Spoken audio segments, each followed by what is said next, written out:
kids! Hey, it is week 6 of Lent. We are 1 week from Easter. This is pretty exciting. I love Easter. It's a wonderful time of year where we happen to live, all the new life coming up. And this week, our theme is shifting our gaze. I want to start with a poem. It comes from a book that I grew up loving called Where the Sidewalk Ends. This poem is called Point of View. Thanksgiving dinners sad and thankless, Christmas dinners dark and blue, when you stop and try to see it from the turkey's point of view. Sunday dinner isn't sunny, Easter feasts are just bad luck, when you see it from the viewpoint of a chicken or a duck. Oh, how I once loved tuna salad, pork and lobsters, lamb chops too, till I stopped and looked at dinner from the dinner's point of view. Our theme is shifting our gaze, and the story comes from, let's make sure we get it right, Mark 9, verses 30 to 37.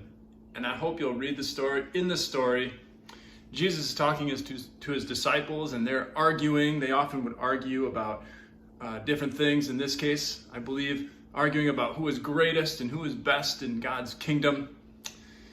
And Jesus says, the least among you is the greatest, and actually takes a child in his arms. I brought this picture with me here. Maybe you can see that.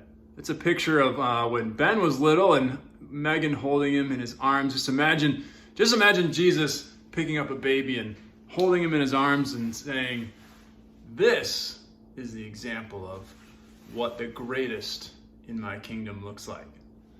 And that's why shifting our gaze, looking at things from a different point of view, is the theme this week, because Jesus did that all the time, and he saw things in such a different way than many of us do.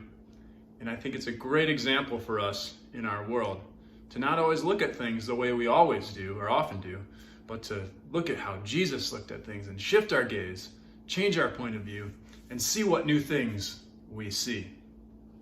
With that, Jesus picking up a child and focusing on that, shifting his gaze towards, and shifting others' gaze to the child, I have a game for you. It's a trivia game, and I've loaded some questions onto the website. You can either just read through them, or you can print them and cut them up. Either way is fine, but just have fun asking each other questions. See if the parents can get the kids' questions right, or if the kids can get the parents' questions, or if the adults can get the adult questions and the kids can get the kids' questions. Either way you play it, I'm sure you'll have a good time. And maybe if you want to extend the fun, come up with your own questions that you think your parents might not know. And then your parents can come up with questions that they want to ask you. Just a good way to shift our gaze, get a different point of view, and have a little fun asking each other these questions. That's what I have for you this week. I hope that you'll enjoy doing the Lent packet with your families. Until next time, grace and peace. Take care.